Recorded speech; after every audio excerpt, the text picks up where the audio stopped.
it's time to talk about something different. Because if the Duke and Duchess of Montecito, you know, those Sussexes, thought that jetting off to LA would stop people taking the mickey out of them, they were sadly wrong. Here's what Family Guy did this week.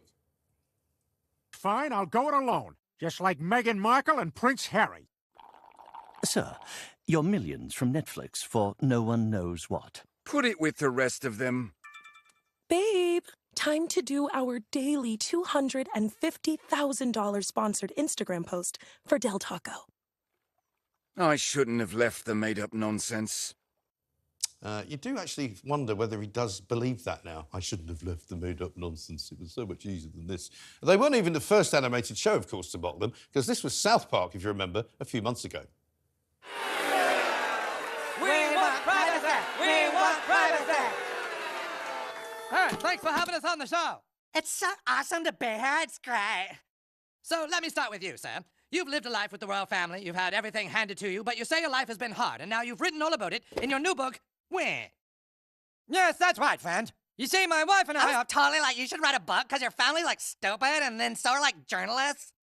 So you hate journalists. That's right. And now you wrote a book that reports on the lives of the royal family. Right. And brilliant, absolutely brilliant. And there is, of course, no answer to any of that, but we're going to seek one because I'm delighted to be joined by showbiz journalist and host of the To Die For Daily podcast, the one and only Kinsey Schofield. Kinsey, a very good morning to you, just about. Yeah, Mike, there's no one else I'd like to recap this with more than you. I get such a kick out of seeing two people that take themselves so seriously become a parody over here. I mean, I think that this is probably Meghan's worst nightmare. I think it must be, because the one thing that they hate is people, as you say, making fun of them. She wants to be taken seriously. She's so desperate to be taken seriously, you know, that she looks the right way all the time. She knows when the camera is on her. She always has this thoughtful little glance towards Harry. I mean, I wonder whether that Family Guy skit that we've just seen, where he says, I wish I'd stayed where I was, effectively, I wonder if that's more true than we know. Well, I mean, it certainly would justify some of the headlines we've been seeing recently about Harry being homesick and wanting to find a home back over there. But, you know, if they do want to pursue a career in Hollywood, and because we do hear that that's Meghan wants to become the next Oprah Winfrey. She's going to make this movie, Meet Me at the Lake. It's going to make her a power player in Hollywood, in Tinseltown.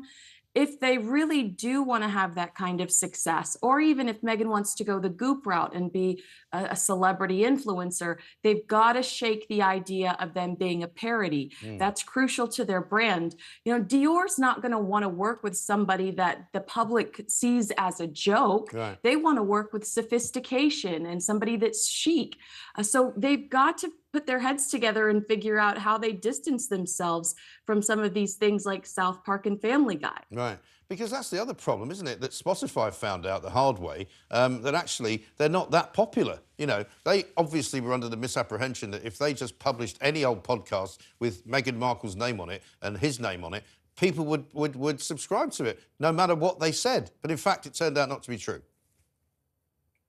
And Spotify, the return on investment clearly wasn't there monetarily, but Spotify had bigger hopes and dreams when it came to their work ethic, which, how did Spotify not learn their lesson through Meghan's, what was it 22 months within the royal family?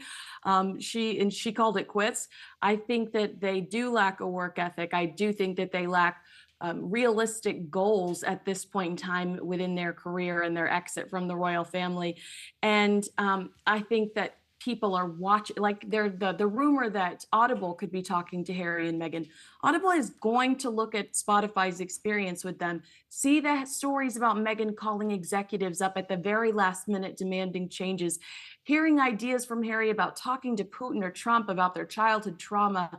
They're going to take those stories seriously before handing them another huge check to potentially embarrass their company next. It's got to happen. Kinsey, we've got to run. I'm sorry I came to you a little bit late, so we'll have more time next time, but great to see you. Thank you very much indeed.